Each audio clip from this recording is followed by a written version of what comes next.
I was just going to talk for a couple minutes here about Washinton Ave and then turn it over to John, who's our star attraction.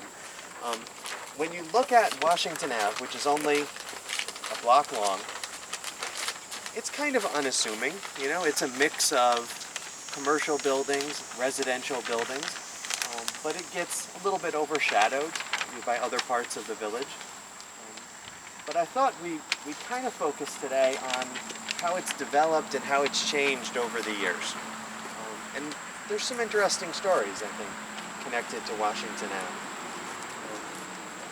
I think it starts, like so much of Millbrook history, with the coming of the railroad, right? Because where we are right now is where the railroad came through, where the station was. Pretty much right after the railroad arrived in the late 1860s, the first important structure, Washinton Ave, was built. And that is on this spot right here, the Millbrook House, the Millbrook Hotel. It had a couple different names over its history. We have pictures here that we can pass around and show you. Some of you might even remember that. I think it was torn down, what, in the 1950s or 60s? What's that? The hotel. 64, I think it was. Wow. 65. I thought it was going to 60. But even when that was built, really early on, there wasn't a lot here. By the 1890s, when the village was formally formed, this has become a main commercial street. And I just want to read to you an excerpt from the Millbrook Roundtable from about 1900, describing Washinton Ave. Washinton Avenue is getting to be one of the busiest streets in the village. Marshall has plenty of customers for fish and oysters.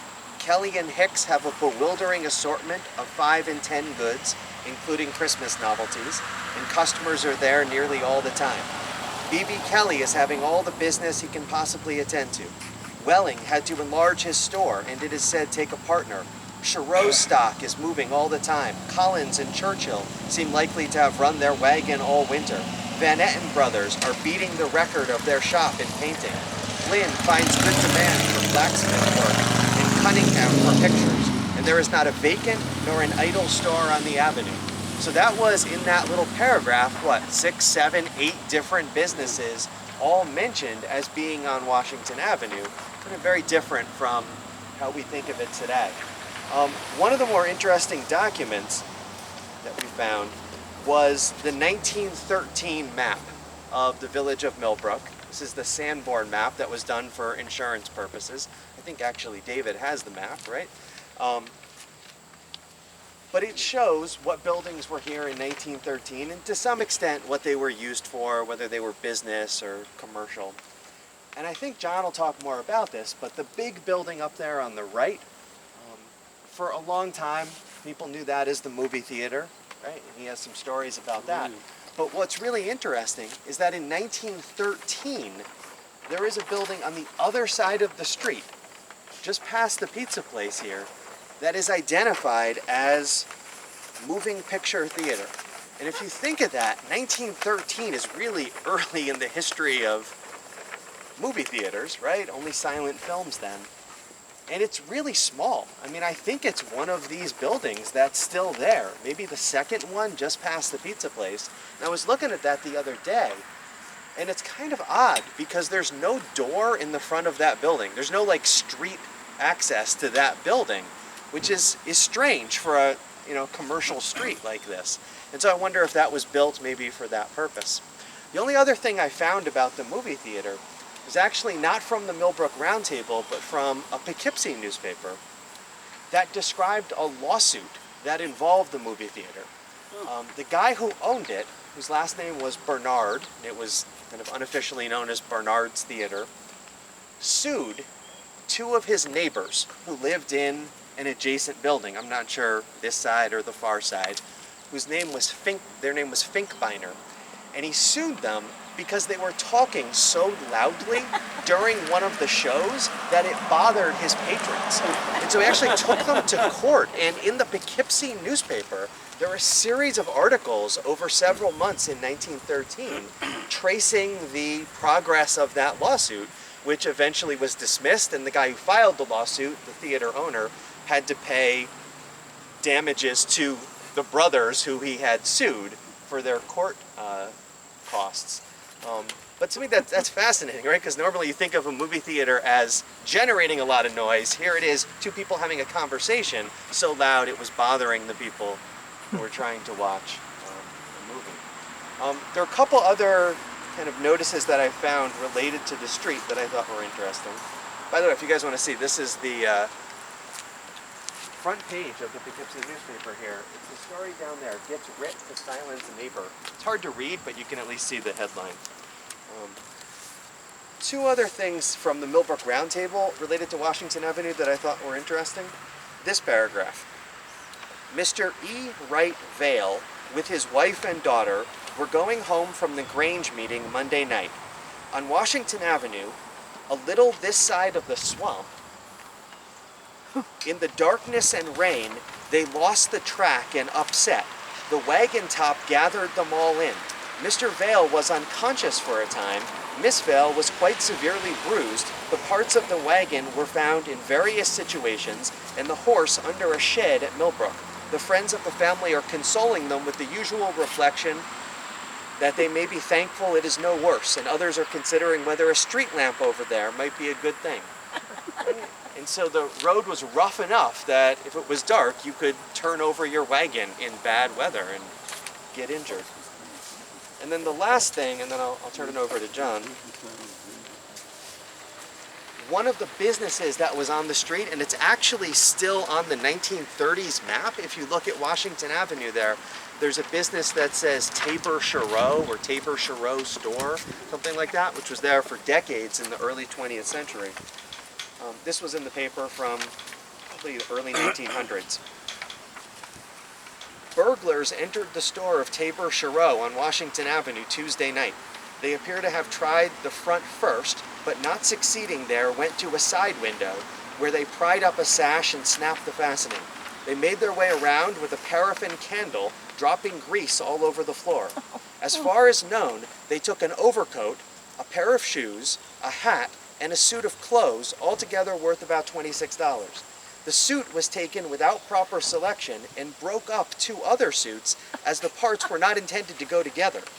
Tabor is putting on tight wooden shutters with iron rods to make the job more difficult next time. He cordially invites the thieves to call again when he is there. Which is a great line. So I'm not sure exactly which building that was, but somewhere up here, I think on the left. All right, John? Okay, 78 years ago, I was born in a house up here on the far corner of Washington Avenue.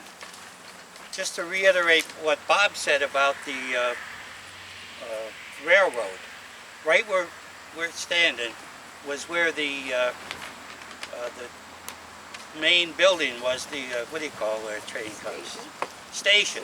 And right over behind it was the freight building. I was a kid, the station was gone, and the freight building was moved up behind this white building past the Firehouse. It's still there, and the only reason I'm bringing up, that train that ran up through Millbrook to Stanfordville and Pine Plains and into Connecticut, it was started in 1871. It never made money. And at least 6 different people owned it and went bankrupt. But it was because of that, that right here on this corner was a mammoth 4-story building. You can pass it down. That was the Millbrook Hotel. Right. And when the train went out, the business died. But before that, a man named George Sorrentino owned it. And when the train traffic stopped, he had, at street level, you could go down 4 steps, and there was a bar and grill at the bottom of that building. Upstairs, you could rent a room for a night, or you could rent 2 or 3 room suites. And even that died out because nothing was going on in Millbrook. Well, anyway, in 1965, Mrs. Margaret Parshall Thorne, the Thornes already owned this property just like they did the Village Green and the Tribute Garden. She donated the money for this modern firehouse. And if you look at it, you got room for 4 fire trucks downstairs. There's 3 ambulances or medical buildings. 2 ambulances and 2 utilities. 2 utilities, is that what they call them? And that addition, John, just so you know, was added on after the Millbrook Ambulance Service went out of business and joined the fire department as the Millbrook Rescue Squad. We then put on that addition to house the ambulance. But upstairs you have 2 mammoth rooms, and it has a sliding wall. If they need to, they can turn it into 1 room. But now this thing is used for everything. Dinners, lunches, there's been wedding receptions up there. There used to be 4 or 5 places in Millbrook where you went to vote. Now all the voting has been done for years up here. And people can rent that room for a fee. It's got blood drives. Blood drives. This is one of the most crucial buildings in Millbrook. This right here on the corner was Ted Mcgiacomo's Bar and Grill from the late 30s and about the 1970s. Well, Ted had a bar in one half, and he had tables and chairs, and they served Italian food in the other half. And he died of a heart attack in the 1970s up on the Millbrook Golf Course, and left that building and where the pizza parlor is. That little building has been a pizza parlor for 30 or 35 years, and it's still going strong. The next building up, that white building, was K Chevrolet. Yes. They did their work up there, but this building, the second building here, right down from Ted Mcgiacomo, had big glass windows, and they would have a brand new car in there on display. But if you wanted to look at cars or have them worked on, you went up to that. It was a garage. The white building, yeah. And in between, basically, was a couple houses, but you all know where you can go, turn in by the diner and come up here onto Washinton Avenue. There's that parking lot. On Main Street, there was a building called Mrs. Moore's Hat and Millinery Shop. She used to sell hats, women's clothing. They did cleaning and alterations for clothes. And she died around 1970. On this end, where it's empty, was Judge G. Vincent Dean. He was the Village of Millbrook judge for 25 years. The Millbrook Tribute Garden in the early 1970s bought that whole strip coming up. And all it was 1 car width coming up out of there. And they made that into a parking lot. And on the Franklin Avenue side, you'll see there's a couple tables and chairs and a stone wall where you can sit. And on this end is all bushes about this high. And that's intentional, I found out day before yesterday, because of people coming out from behind Morona's. They can't see cars coming. The Tribute Garden to this day still maintains that snow plowing and the maintenance of the flowers and the trees and the shrubs. Right beyond that is a stone house, and it was run by a man, I forget his first name, but Wetherill was his name. And this Wetherill had a beauty parlor in there, this big 2-story stone building. And after he died, it's been a bed and breakfast, which I think it's empty right now. No, it's not. No, they were using it again? There's a couple that lives there. Are they? The big red building, that was the Millbrook Theater, movie theater, from like the late 1930s up to maybe to the 1970s. 60.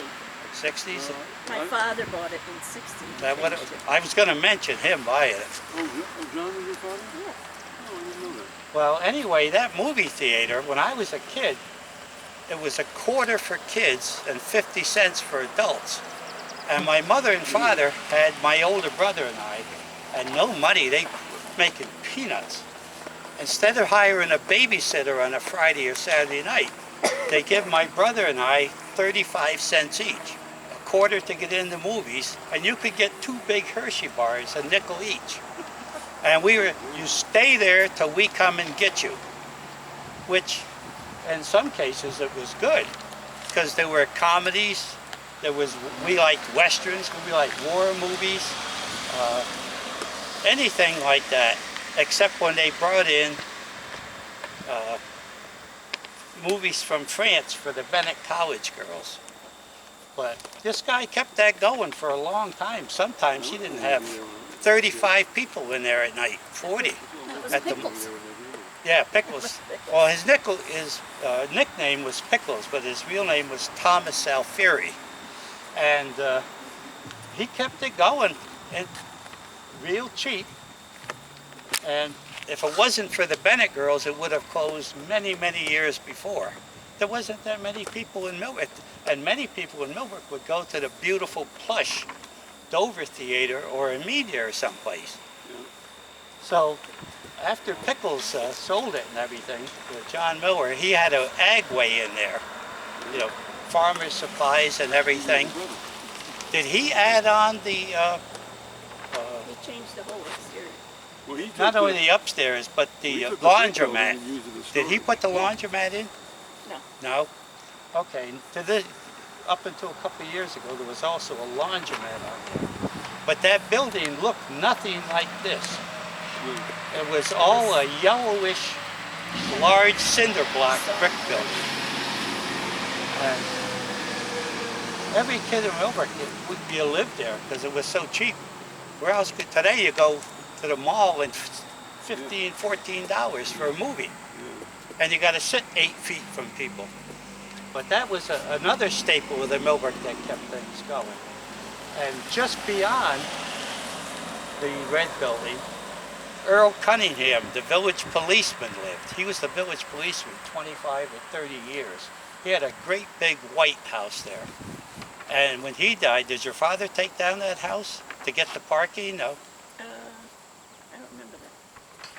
Yeah. He might have. Earl Cunningham, the police, well, he was the police chief, but he was the only policeman. And he was, knew everything about everything. oh yeah, he was like this wide, and he waddled. But when we were kids, we were afraid of him. Not that he was going to do it, because if something got to Earl Cunningham, and Earl Cunningham went and told anybody like me with a father, you didn't have to worry about Earl Cunningham. Your father was going to boot your rear end. So just him riding around and talking to the kids was a big thing.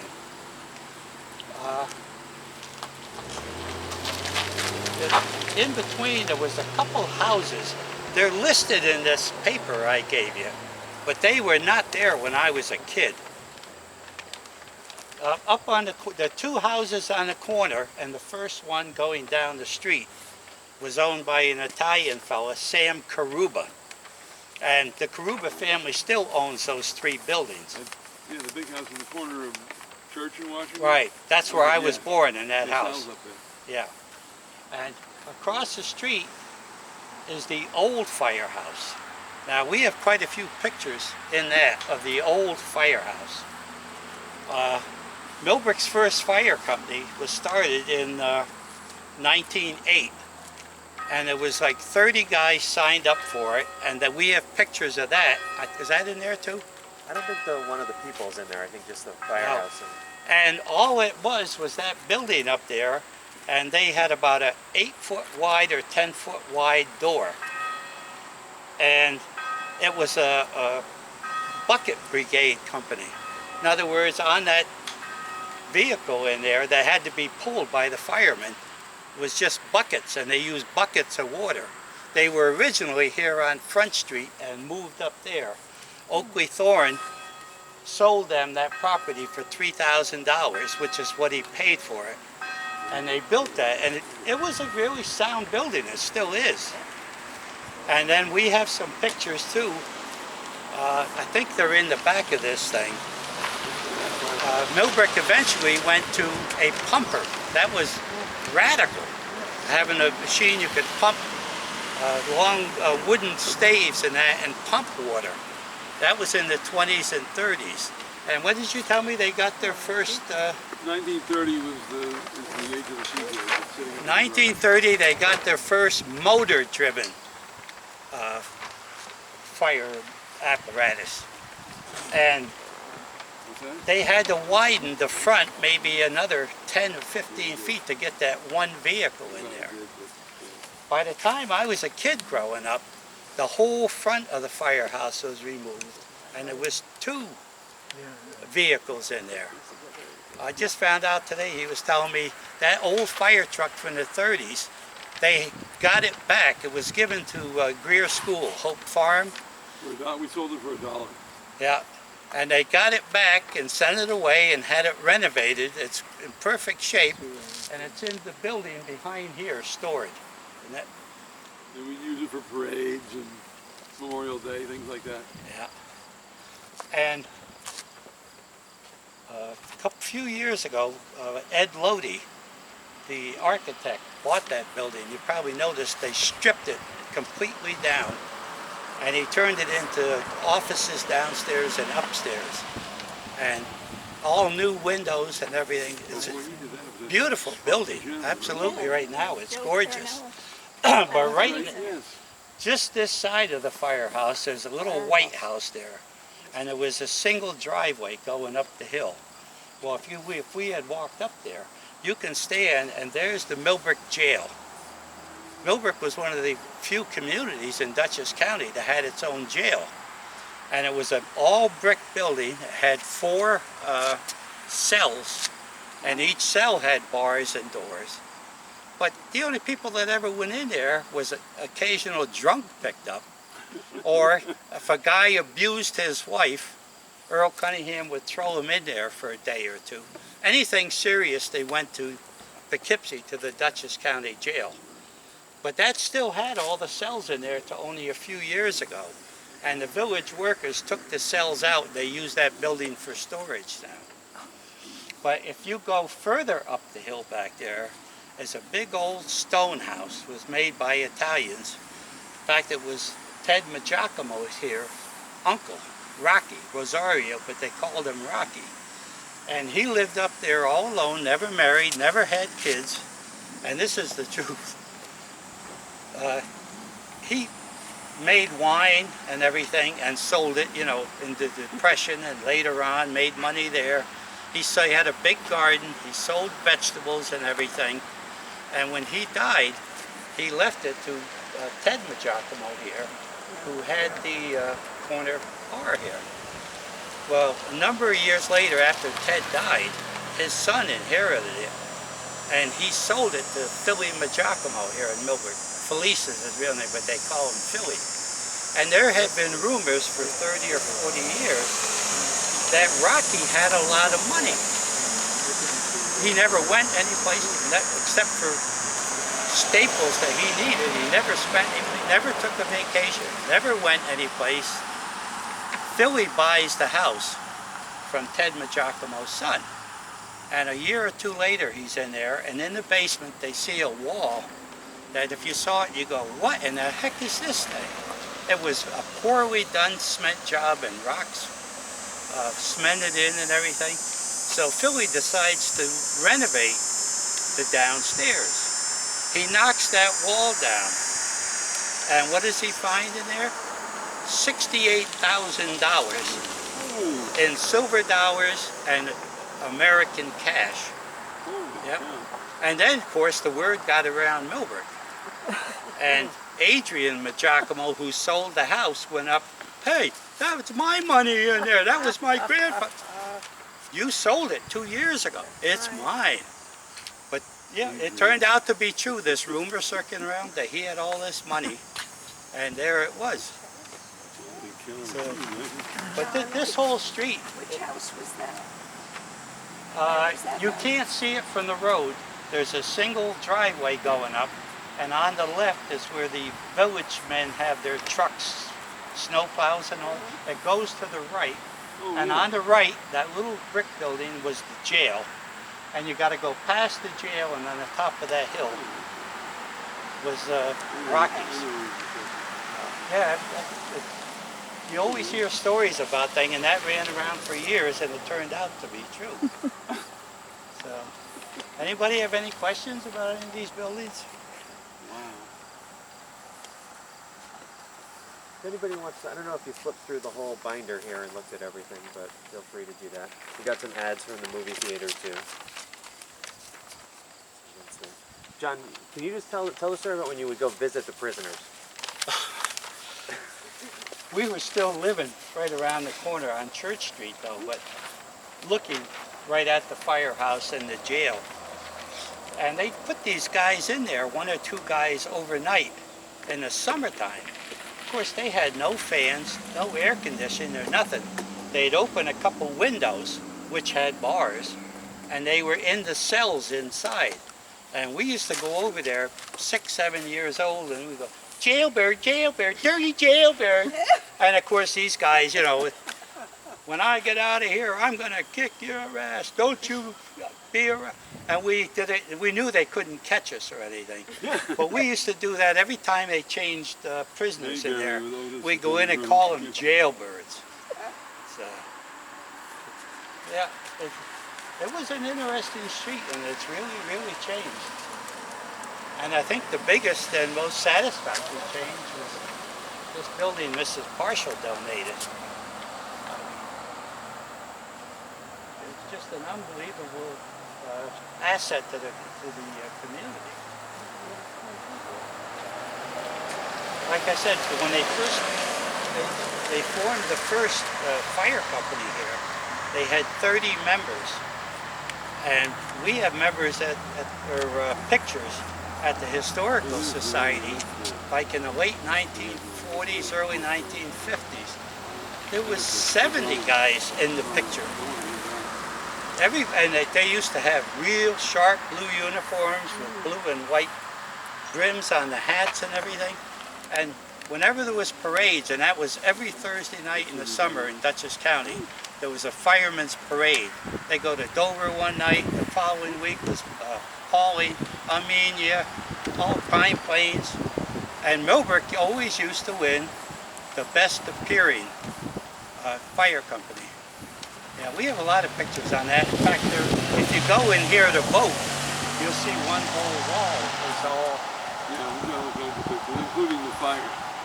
Yeah, the downtown fire. Yeah, I didn't bring that up because it's on Main Street. But,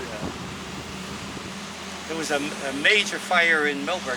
When was that? I'd have to go look at the picture again, but... 1916 was the old one. Oh, no, this is way back. Yeah. Burned down both.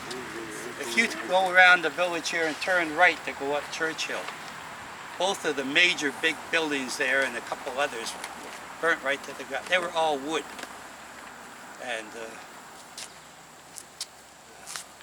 a museum in the State street police should keep their horse behind where you lived, in that barn. oh, look what In the white barn? Yeah. Yeah. Sal told me that. Well, right now, past the old firehouse, there's a big brick building, and that's where the town of Washinton, or the Village of Millbrook guys, keep all their equipment, snow plows, mowers, shovels. That wasn't there when I was a kid living up on Church Street. And this little field over there, we played football, basketball, baseball. And we didn't have that many neighborhood kids to play. Even the girls played with us in those days. Many of you know Edie Sherrill, Edie McDonald, Edie Mack, they call her. Edie was better than the whole bunch of us in that. But that, we sleigh rided over there, and that firehouse now has brand new big square windows in it. But in those days it had 4-inch square windows. Well, periodically, which was once or twice a week, somebody would hit a ball through the window. Well, my father was a painter and carpenter at Harlem Valley State Hospital, so he could get paint and putty free, and glass. And he'd come home and, we go, Dad, we got a problem. We broke 3, because if you hit a cross piece of wood, you'd break 3 or 4 of them. All right, I told you guys face the other way, but the other way was bushes 10 feet high. In fact, any ball that went in the bush was an automatic 2 bases. Or anything that went across Church Street was 1 base. But we had a ball up there. That was a real neighborhood gem.